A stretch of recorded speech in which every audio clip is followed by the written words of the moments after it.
नमस्कार. 11:30च्या बातमीपत्रात मी विनायक घोडे आपलं स्वागत करतो. सुरुवातीला एक नजर ठळक बातम्यांवर. अयोध्या प्रकरणी लालकृष्ण अडवाणी यांच्यासह 13 जणांवर खटला पुढे सुरू राहणार, सर्वोच्च न्यायालयाचा निर्णय.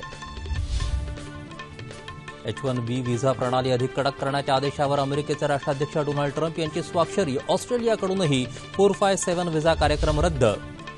जैतापूर प्रकल्प सुरू करण्यासंदर्भात कालबद्ध कार्यक्रम जाहीर करण्याच्या फ्रान्स शिष्टमंडळाला मुख्यमंत्र्यांच्या सूचना. स्थानिकांना रोजगाराच्या संधी उपलब्ध करायलाही सांगितलं. राज्यात 1,36,000 कोटी रुपयांचे रेल्वे प्रकल्प मार्गी लागले असल्याची रेल्वे मंत्री सुरेश प्रभू यांची माहिती. राज्यात प्रमाणित बियाण्यांची DNA विश्लेषण सुविधा येत्या 3 महिन्यात सुरू होणार. राज्यातला अशा प्रकारचा पहिलाच उपक्रम. लातूर, चंद्रपूर आणि परभणीत महानगरपालिकांसाठीच्या मतदानाला आज सकाळपासून सुरुवात. उन्हाच्या तीव्रतेमुळे मतदानाच्या वेळेत बदल. आणि देशभरात उष्णतेचा चढता पारा. चंद्रपूरमध्ये सर्वाधिक 46.6 अंश सेल्सिअस तापमानाची नोंद.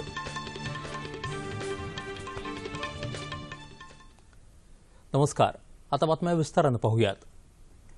अयोध्येमधली वादग्रस्त वास्तू पाडल्याप्रकरणी भाजपचे ज्येष्ठ नेते लालकृष्ण अडवाणी, मुरली मनोहर जोशी, उमा भारती, कल्याण सिंह यांच्यासह 13 जणांविरोधात गुन्हेगारी कटाचा खटला पुढे चालवला जाणार आहे. या प्रकरणासंदर्भात आज सर्वोच्च न्यायालयात सुनावणी झाली. त्यावेळी हा खटला पुढे सुरू ठेवण्याची सीबीआयची मागणी न्यायालयानं मान्य केली. तसंच रायबरेली आणि लखनौ या 2 ठिकाणी सुरू असलेल्या प्रकरणांची एकत्रित सुनावणी करण्याचा निर्णय देखील न्यायालयानं घेतला आहे. ही सुनावणी लखनौमध्ये दररोज केली जावी असे निर्देश न्यायालयानं दिले. तसंच या प्रकरणात फिर्यादी पक्षाच्या साक्षीदारांनाही हजर करावं असं न्यायालयानं सीबीआयला सांगितलं. अमेरिकेचे राष्ट्राध्यक्ष डोनाल्ड ट्रम्प यांनी H-1B व्हिसा जारी करण्याची प्रक्रिया अधिक कडक करणाऱ्या सरकारी आदेशावर स्वाक्षरी केली आहे. नव्या आदेशांनुसार या व्हिसा प्रणालीचं मूल्यमापन देखील करता येणार आहे. माहिती तंत्रज्ञान आणि इतर व्यावसायिक क्षेत्रातल्या भारतीयांसाठी हा व्हिसा अतिशय महत्त्वाचा आहे. योग्यता आणि कुशलतेवर आधारित स्थलांतर प्रणाली तयार करण्याच्या उद्देशानं अमेरिकेनं हे पाऊल उचललं आहे. अमेरिकी कंपन्यांना विशेष परिस्थितीत परदेशी कर्मचाऱ्यांना अस्थायी स्वरूपात कामावर ठेवण्याची परवानगी देणारा हा व्हिसा आहे. दरम्यान ऑस्ट्रेलियानं देखील परदेशी कामगारांसाठी असलेला 457 व्हिसा म्हणून ओळखला जाणारा कार्यक्रम रद्द केला आहे. सुमारे 95,000 परदेशी कामगारांकडून याचा वापर होत होता. यामध्ये भारतीयांचं प्रमाण सर्वाधिक होतं. त्याखालोखाल ब्रिटन आणि चीनचे नागरिक या कार्यक्रमाचा फायदा घेत होते. नव्या कार्यक्रमात इंग्रजी भाषेवर प्रभुत्व आणि नोकऱ्यांमधील कौशल्य यावर भर देण्यात येणार आहे.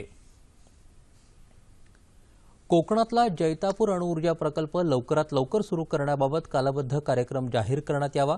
प्रकल्पाच्या सुरक्षेसंदर्भात जनजागृती करावी. तसंच या प्रकल्पात स्थानिकांना रोजगाराच्या संधी देण्यासाठी तातडीनं पावलं उचलण्यात यावीत असं मुख्यमंत्री देवेंद्र फडणवीस यांनी म्हटलं आहे.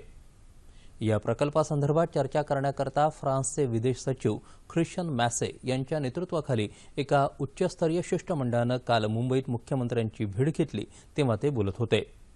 जैतापूर प्रकल्पाबाबत अनेकांच्या मनात विविध शंका आहेत. त्यांचं निराकरण करण्यासाठी त्यांच्याबरोबर सुसंवाद साधणं तसंच प्रकल्पातून निर्माण होणाऱ्या विजेच्या दराबाबत त्यांना आश्वस्त करणं गरजेचं असल्याचं मुख्यमंत्र्यांनी या शिष्टमंडळाला सांगितलं. राज्यात साधारण 1,36,000 कोटी रुपयांचे रेल्वे प्रकल्पांची कामं मंजूर किंवा सुरू असून ती सर्व कामं जलद गतीनं पूर्ण करून राज्यात रेल्वेचं जाळं अधिक विकसित आणि सक्षम केलं जाणार आहे. रेल्वे मंत्री सुरेश प्रभू यांनी काल मुंबईत ही माहिती दिली. रेल्वे मंत्री सुरेश प्रभू आणि मुख्यमंत्री देवेंद्र फडणवीस यांच्या उपस्थितीत काल मुंबईत मुख्यमंत्र्यांच्या निवासस्थानी राज्यातल्या रेल्वे प्रकल्पांबाबत उच्चस्तरीय बैठक झाली. मुंबईतल्या रेल्वे हद्दीत असणाऱ्या झोपडपट्टीधारकांना हक्काचं घर देण्याबाबतही या बैठकीत निर्णय घेण्यात आला. रेल्वे आणि झोपडपट्टी पुनर्विकास योजना प्राधिकरण एकत्रितपणे झोपडपट्टीवासियांसाठी हक्काची घरं बांधण्याचा प्रकल्प राबवणार आहेत. मुंबईत दोन्ही रेल्वे मार्गाच्या सुमारे 80 हेक्टर जमिनीवर 12 लाख झोपडपट्टीवासियांना हक्काची घरं देण्यासाठी हा प्रकल्प राबवला जाईल. दरम्यान सुरेश प्रभू यांच्या हस्ते काल मुंबईत जमनालाल बजाज पुरस्कार देण्यात आले. विविध उद्योग क्षेत्रात उल्लेखनीय कार्य करणाऱ्या कंपन्या आणि उद्योजकांना हे पुरस्कार दिले जातात.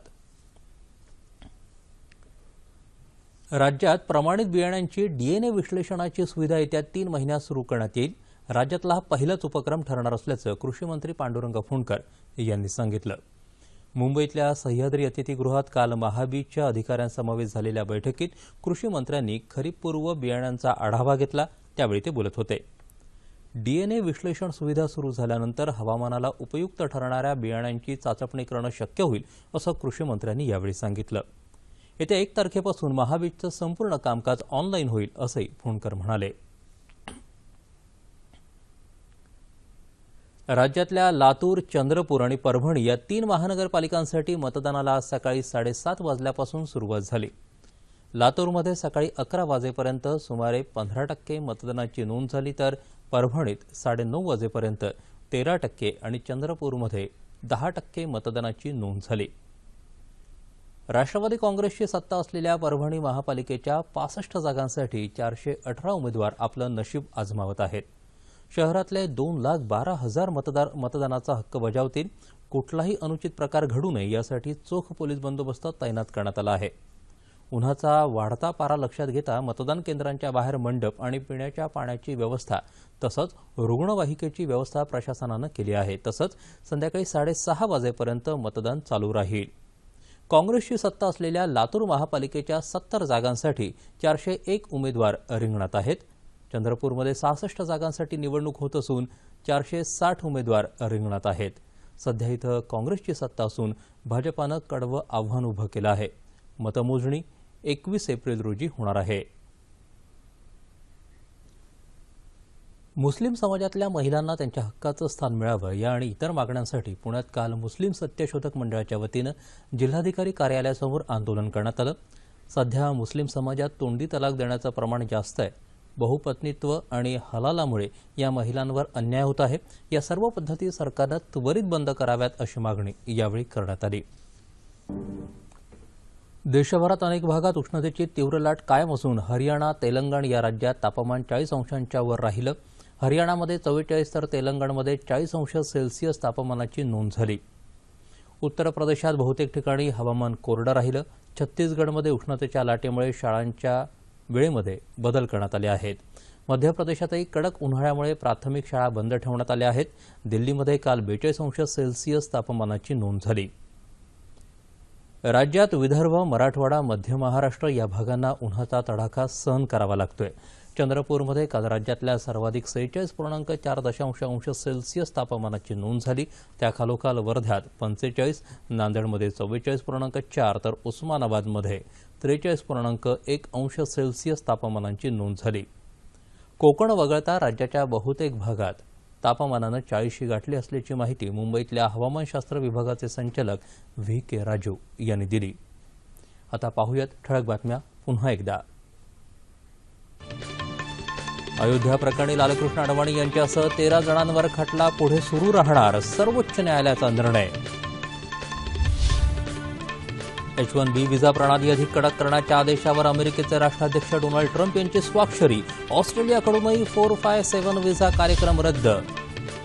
जैतापूर प्रकल्प सुरू करण्यासंदर्भात कालबद्ध कार्यक्रम जाहीर करण्याच्या फ्रान्सच्या शिष्टमंडळाला मुख्यमंत्र्यांच्या सूचना. स्थानिकांना रोजगाराच्या संधी उपलब्ध करायलाही सांगितलं.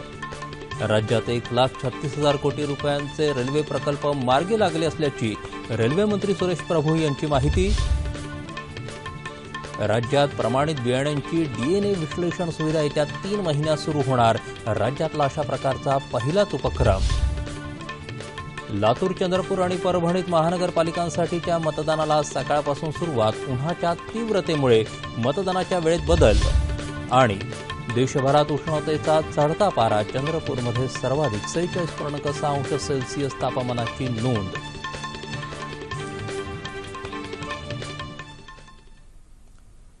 याबरोबरचे बातमीपत्र संपलं. पुन्हा भेटूया दुपारी 2:30 वाजता आपल्या सह्याद्री वाहिनीवर. नमस्कार.